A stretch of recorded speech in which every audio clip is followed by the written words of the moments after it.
प्रिय दर्शकों नमस्कार। हमारे चैनल धर्मार्थ कल्याण में आपका स्वागत है। पुरातन समय से ही हर किसी से, चाहे हम हो या आप, जाने अनजाने में कई ऐसी गलतियां हो जाती हैं जिन्हें सनातन धर्म में पापों की श्रेणी में रखा जाता है। इस संसार में कई ऐसे सूक्ष्म जीव होते हैं जिन्हें हम अपनी आंखों से देख नहीं पाते हैं, लेकिन हमारे क्रियाकलापों द्वारा कई जीव हमारे शरीर से दबकर मर जाते हैं और हमें इस बात का पता भी नहीं चलता है। इसके बाद हम फिर से अपने रोजमर्रा के कामों में लग जाते हैं। परमात्मा ने सभी जीवों को एक समान माना है, लेकिन वह हमारे द्वारा जाने अनजाने में मारे जाते हैं। इन पाप कर्मों का फल किसी न किसी प्रकार से हमें ही भुगतना भी पड़ता है। हमारे सनातन धर्म में इस प्रकार के पापों से मुक्ति पाने के लिए कई ऐसे उपाय और समाधान बताए गए हैं, जिसका वर्णन हमारे हिंदू धर्म के श्रीमद्भागवत महापुराण के 6वें स्कंध में किया गया है। इन उपायों को अपनाकर हम अपने द्वारा अनजाने में किए गए पापों से मुक्ति पा सकते हैं। अनजाने में किए गए पापों से मुक्ति के संबंध में श्रीमद्भागवत महापुराण में एक कथा का वर्णन है। इस कथा के अनुसार एक बार महाराज परीक्षित सुखदेव जी से प्रश्न करते हैं, हे प्रभुवर, मैं आपसे यह जानना चाहता हूँ कि यदि कुछ पाप हमसे भूलवश जाने अनजाने में हो जाएं, जैसे कि कोई चींटी मर जाए या जब लोग श्वास लेते हैं तो उसके माध्यम से कई सूक्ष्म जीव जंतु हमारे शरीर में प्रवेश करके मर जाते हैं। इसके अतिरिक्त कई प्रकार के सूक्ष्म जीव लोगों के पैरों तले दबकर मर जाते हैं, अथवा भोजन बनाते समय लकड़ी जलने के साथ उस लकड़ी में वास करने वाले कई जीव अग्नि में जलकर मर जाते हैं। तो इन सब जीव हत्याओं के पापों से मुक्ति का क्या उपाय है भगवन?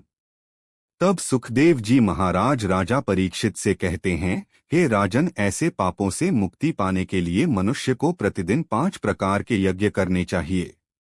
यह सुनकर महाराज परीक्षित ने कहा, हे प्रभु, मनुष्य को एक यज्ञ करने के लिए भी कई बार सोचना पड़ता है। ऐसे में आप प्रतिदिन 5 यज्ञ की बात कर रहे हैं, जो कि मनुष्य के लिए संभव नहीं हो सकता है। कृपा करके आप कोई सरल उपाय बताएं।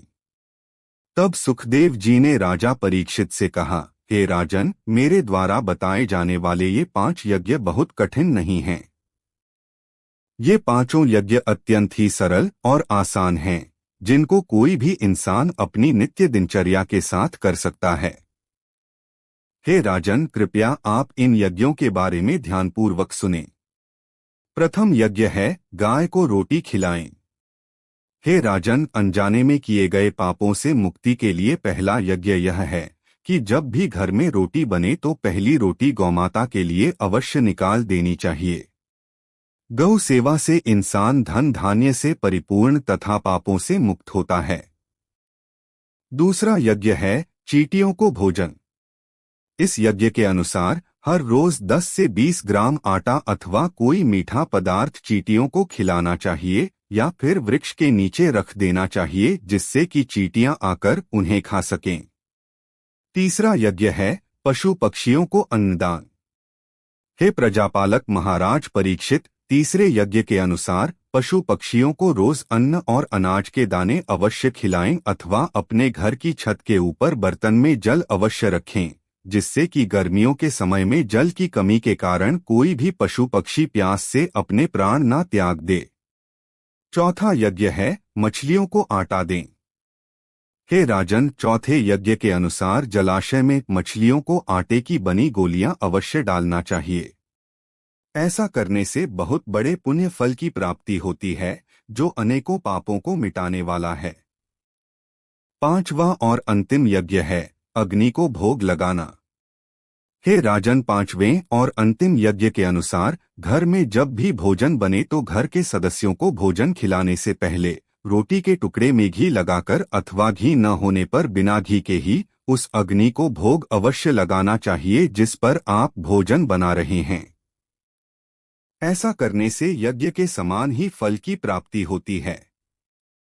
इतना कहने के बाद सुखदेव जी राजा परीक्षित से कहते हैं, हे राजन, इन सब क्रियाओं को नित्य करने से हमारे द्वारा जो जाने अनजाने में पाप होते हैं, उन सब का प्रायश्चित हो जाता है और हमें उनका कोई दोष भी नहीं लगता है, जिस कारण हम अपने जीवन में उन सब पापों का फल भोगने से बच जाते हैं।